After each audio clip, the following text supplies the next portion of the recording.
الحلقة الخامسة من مسلسل ذا لاست اوف اس. بصراحة الحلقة دي من أفضل الحلقات اللي شفتها، وبسيطة هي ممكن يخلونا نتعاطف من غير ما يحطوا أي أجندات في الحلقة. أهلا بيكم في فيديو جديد وهنحلل الحلقة الخامسة من مسلسل ذا لاست اوف اس وشوية تفاصيل كده شفتها في الحلقة ممكن ما تكونش لاحظتها وأنت بتتفرج. فقبل ما نبدأ انزل اعمل لايك للفيديو، خلينا نوصل الفيديو ده 1000 لايك في أسرع وقت، ولو دي أول مرة تشوفني انزل اشترك في القناة، دوس على الجرس الصغير اللي جنبه ده كده لو حبيت إن أنت تشوفني تاني. عايزين نوصل بقى 50000 مشترك قبل شهر 5، فأتمنى إن احنا نلحق. أنا علاء إسماعيل أو موفي هاسلر، ويلا بينا. الحلقة دي بتكمل قصتنا مع إيلي وجول وهنري وسام. شفنا الحلقة اللي فاتت كل الناس اتغيرت بعد انتشار الوباء، الناس اللي كانت ضد فيدرا بقت زيهم بالظبط. والحلقة اللي فاتت ما كناش نعرف قصة سام وهنري وازاي وصلوا لجول وإيلي وهم نايمين. كاثلين اللي قلت لكم عليها الحلقة اللي فاتت شخصية غبية، اللي بيحركها هو كرهها لهنري وان هي عايزة تقتله بأي طريقة، وطبعا نهايتها كانت اسقاط على الموضوع ده وهكلمكم عليه لما نوصل. ايوه، كاثلين تسببت في موت نفسها لان هي بتجري ورا هنري وسايبه العدو الحقيقي اللي ممكن يظهر ويخلص عليها في اي وقت. بتبدأ الحلقة بفلاش باك سريع قبل 10 ايام من الإطاحة بفيدرا من المتمردين اللي كان من ضمنهم هنري وكاثلين واخوها. فيدرا زي ما قلت لكم الحلقة اللي فاتت هي وكالة استجابة للأوبئة، بدأت ان هي تدمر البيوت وتستخدم الصواريخ عشان تحاول تقلل من المصابين من غير ما يحطوا في حسابهم ان في ناس لسه مش مصابة، في ناس لسه تستحق الانقاذ في هذا العالم. ولكن ده ما يخليش الناس اللي بقيادة كاثلين اقل من فيدرا في اي حاجة. لو لاحظتوا في اخر الحلقة لما كان كل الناس اللي واقفين مع كاثلين والوحوش هجمت عليهم، المشهد ده كان مميز جدا، بيوصل لك ايه اللي حصل لما فيدرا سيطرت والناس تمردت عليهم. اسقاط بيبين لك كده ان جماعة فيدرا اللي المفروض ان هم كده كانوا ضد اللي بيحصل من فيدرا اتحولوا بقى هم زيهم بالظبط، وان الوحوش اللي هجمت عليهم دول هم المتمردين الجداد. وانا هنا مش بقول لك ان الزومبيز اللي طلعوا دول هم الناس دي، لا، ده تلميح كده واضح من الحلقة ان اللي حصل مع كاثلين نفس اللي حصل مع فيدرا. وطبعا لما نوصل للمشهد ده هكلمكم عليه اكتر، بس هي الحلقة كلها محتاجة كلام الصراحة. بنشوف هنا اول ظهور لهنري وسام، وبنعرف ان سام ما بيتكلمش، ودي حركة هتخليك تتعاطف مع الاثنين دول وهتبقى عايزهم ان هم يكملوا الرحلة مع جول وإيلي. بس العالم ما بيمشيش زي ما احنا عايزين يا صديقي. كاثلين احنا شفناها الحلقة اللي فاتت وهي بتتجاهل التهديد الحقيقي اللي قدامها، الوحش اللي كان بيظهر من تحت الارض ده. قلت لكم الحلقة اللي فاتت ان ده هيكون السبب في هلاكها هي وجماعتها، لان هي قررت انها تكمل في البحث عن هنري، وطبعا بتقبض على الناس اللي يعرفوه. بعد ما بتاخد معلومة منهم بتقرر ان هي تقتل كل الناس اللي جوه. حرفيا انت لو كنت عايز تتعاطف معاها مثلا بحكم ان هنري خانها وخان اخوها وسلمه، فده كده مستحيل ان هو يحصل. كاثلين فقدت انسانيتها من زمان، وهنري بالنسبة لها دلوقتي مش انسان بل مصاب، ولازم ان هي توصل له في اسرع وقت. ومع ان كاثلين وجماعتها بقى المفروض ان هم كانوا متمردين على النظام العنيف اللي فيدرا بتستخدمه، احنا بنشوفهم هنا حرفيا بيعملوا زيهم بالظبط. دي حتى كاثلين رفضت ان هي تعمل للناس دي محاكمه، على الاقل فيدرا كانوا ساعات بيحاكموا الناس قبل ما يقتلوهم. بس زي ما بقول لك كل حلقه المسلسل بيتكلم عن التحول اللي حصل للناس، فقدوا الحب، فقدوا الانسانيه، وكل ده طبعا حصل بعد انتشار الوباء. لو ملاحظين في جول ان هو كل ما بيتعلق بحد بيبدا ان هو يحميه بطريقه غريبه، ما بيعرفش يصارح اللي قدامه بمشاعره. من الحاجات اللي حبيتها في الحلقه دي بصراحه ان هم مغيرين العلاقه بين سام وهنري من الموجوده في اللعب. ايوه، سام وهنري في اللعبه علاقتهم ما كانتش احسن حاجه وكانوا بيتخانقوا كتير، بس دي اكتر حلقه اثرت فيها وانا بتفرج من الاربع حلقات اللي فاتت، لان التغييرات اللي عملوها فعلا تخليك تتعاطف اكتر مع الشخصيات. يعني سام في اللعبه كان بيتكلم عادي، لكن هنا في المسلسل ما بيتكلمش، وده لكذا سبب. اول حاجه ان هم يوصلوا لك ان سام مش هيقدر يكمل من غير هنري، فهو ده الملجأ الوحيد ليه. وتاني حاجه ممكن عشان ما بيتكلمش يكون سبب ان هو مختلف وبيحلم ان هو يكون عنده قوه خارقه يقدر ينقذ بيها العالم. بس في نظريه ثالثه ودي عجباني اكتر الصراحه، ان سام ممكن يكون نسخه مصغره لجول، لان ما تنسوش ان هو كمان ما بيسمعش من ودنه اليمين، واللي صناع المسلسل قالوا كده واكدوا ان هم كانوا قاصدين الموضوع ده يخلوا جول عنده نقطه ضعف عشان ما يبانش ان هو كده سوبرمان في العالم، وسام اكتر حد كان بيرسمه هو سوبرمان. وبرده عشان يكون كده في جزء من جول منعزل عن العالم بعد موت ساره. التشبيه اللي عاملينه مع سام وجول بصراحه عبقري. وبالمناسبه احب اشكر سبونسر الحلقه ريد بول، وده كده تلميح عجبني بصراحه، ان هم لازم يكلموني ويعملوا اعلان ويبعتوا لي الثلاجه بتاعت اليوتيوبرز احطها ورايا. فكره عبقريه بصراحه، لان مبيعاتهم هتبقى في حته ثانيه بعد ما يكلموني. مش كل حاجه بالارقام، يعني في حاجه اسمها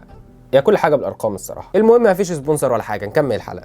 هنري وسام بيوصلوا للمكان اللي هيستخبوا فيه، ومعاهم الدكتور اللي بيقول لهنري ان سام خايف بسبب ان انت كمان خايف. وهنا الخوف تشبيه سريع بالوباء اللي بينتشر، اللي بيجرد اي حد من انسانيته، الخوف اللي ممكن يخليك تعمل حاجات بعيده تماما عن الانسانيه. هنري بيقرر ان هو لازم يساعد سام باي طريقه، فبيعمل نفس اللي كان جول بيعمله مع ساره قبل ما تموت، بس كل واحد بطريقته بقى. يعني مثلا الحمايه في نظر جول كان ان هو بيشيل ساره، لكن هنري لما بيلاقي سام خايف بيقعد يبص له يقول له ان هو مش خايف وان كل حاجه هتبقى كويسه. وطبعا عشان يعمل كده لازم يحاول ان هو يلهي سام باي طريقه، فبيديله اقلام يرسم بيها براحته عشان يحاصر نفسه كده في عالم وهمي، عالم صغير ما فيهوش وباء، مليان ابطال خارقين زي سوبرمان. وده باين من الرسومات اللي سام كان بيحبها جدا، وكمان كان بيحب يقرا اي كوميكس بتتكلم عن بطل خارق، لان حلمه زي ما قلت لكم ان هو يشوف بطل خارق يقدر يجي وينقذ العالم من اللي بيحصل، وان هو يخلي العالم احسن. وده بصراحه انا تعاطفت معاه جدا، مش زي الحلقه الثالثه. بس خلاص انا مش عايز اتكلم عليها تاني، انا بحاول انساها اساسا. بعد ما بتعدي بقى ايام كتير، الاكل بيبدا يخلص من هنري، ولازم يبدا يتحرك هو وسام عشان يشوفوا مكان تاني يقدروا يلاقوا اكل. وهناك بقى بيشوف جول وإيلي والناس اللي كانت بتجري وراهم، بيعرف ان مش هو لوحده دلوقتي المطلوب من كاثلين وجماعتها، فبيقرر ان هو يروح للمكان اللي فيه إيلي وجول. وهنا بيعمل غلطه كبيره، لان هو بيخلي سام يرفع سلاح لاول مره. الوباء مش بس بقى بيأثر على كل واحد وقراراته، ده ممكن يخلي اي حد يساعد غيره في انه يتجرد من انسانيته، مع ان سام عايش في عالم تاني نفسه العالم الحقيقي اللي عايش فيه يكون زي خياله. هنا هنري ايوه بيحميه، ولكن في نفس الوقت بيساعده كده ان العالم الخيالي ده يتبخر، وان العالم اللي احنا عايشين فيه انت لازم تعمل اي حاجه عشان تقدر تعيش. بعد ما جول وهنري بيتقابلوا بيقرروا ان هم يعملوا اتفاق هيساعد هنري وسام ان هم يهربوا معاه، لانهم مش هيقدروا يحموا نفسهم، وفي نفس الوقت جول هيحتاجهم لان هم الوحيدين اللي عارفين الطريق اللي هيقدروا يهربوا بيه بعيد عن كاثلين وجماعتها. وبيوصلوا للانفاق اللي تحت الارض، مكان مهجور الناس كانت عايشه فيه زمان بعد ما انتشر الوباء على طول. بنشوف رسومات وصور من اللي سام بيحبها، صور لابطال خارقين، وكمان تعليمات للناس اللي كانت عايشه في المكان ده لازم تلتزم بيها عشان تعيش. وده نفس اللي كان موجود في اللعبه بالمناسبه. بتظهر رسمه لاتنين كانوا واقفين معاهم سلاح باين، ودول كانوا في المكان ده قبل كده وبيحموا الناس اللي عايشه جواه. وده يقول لك ان عشان الناس تعيش لازم يكون في ناس زي جول، دول اللي بيقدروا يحموا اللي حواليهم من اي حاجه ممكن تحصل. وده السبب اللي خلى هنري يروح معاه، لان هو شايفه يقدر يحميهم، ان هو ده الشخص اللي ما عندوش مشاعر، عارف ان في قرارات صعبه ممكن يعملها عشان يحمي نفسه واللي حواليه، ومش هيتردد ان هو يعملها. زي ما قتل الراجل اللي كان في المبنى بعد ما قال له انت ممكن ما تعملش حاجه وهسيبك تمشي، ولكن الراجل في الاخر ما استسلمش وجول قرر ان هو يقتله. كاثلين لسه بتدور على هنري اللي بقى عامل لها كده عقده في دماغها، بس هي لسه ما وصلتش لاي حاجه لحد بقى ما بنوصل للفاينل سين. هو طويل شويه بس من احلى المشاهد في المسلسل لحد دلوقتي، في اكشن ودراما وصراع ما بين الاحياء والمصابين، عجبني بصراحه. هيعلي تقييم الحلقه جامد اللي هو اساسا كان عالي يعني. بيبدا الراجل من الشباك اللي شغال مع كاثلين يضرب عليهم نار، وبيحاول يوقفهم ويعطلهم لحد ما كاثلين توصل. فقبل ما نخش على الكلام المهم ما تنساش تعمل لايك للفيديو، لان ده بيساعد جدا ان الفيديو يوصل لناس اكتر. ولو لسه مش مشترك في القناه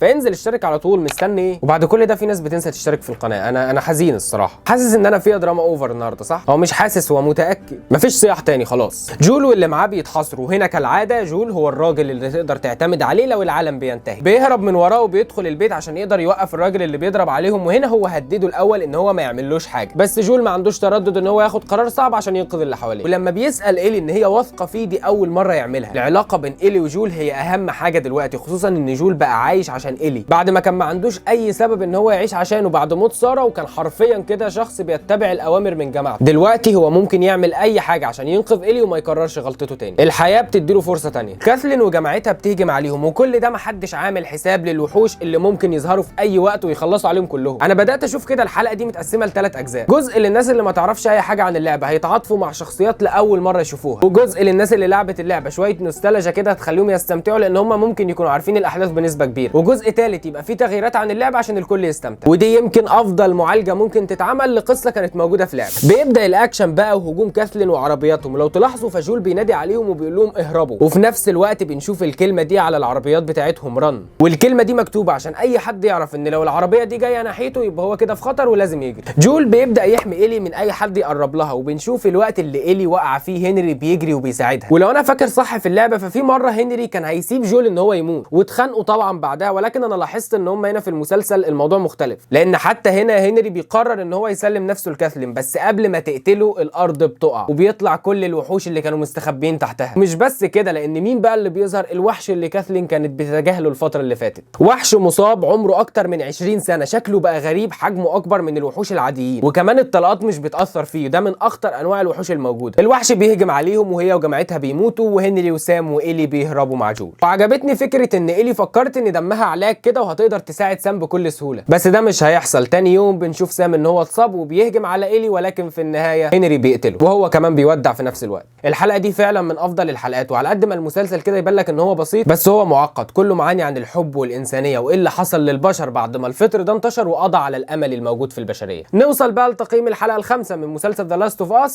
9 من 10. قول لي رايك في الحلقه تحت في الكومنتات، واتمنى لو الفيديو عجبك ما تنساش ان انت تعمل لايك للفيديو، تشترك في القناه لو دي اول مره تشوفني وحابب تشوفني تاني، دوس على الجرس الصغير اللي جنبه ده كده عشان الفيديو يوصلك اول ما ينزل. انا علاء اسماعيل نونز موفي هاسلر، اشوفكم في فيديو جديد، اتمنى ان انتوا كلكم تكونوا بخير.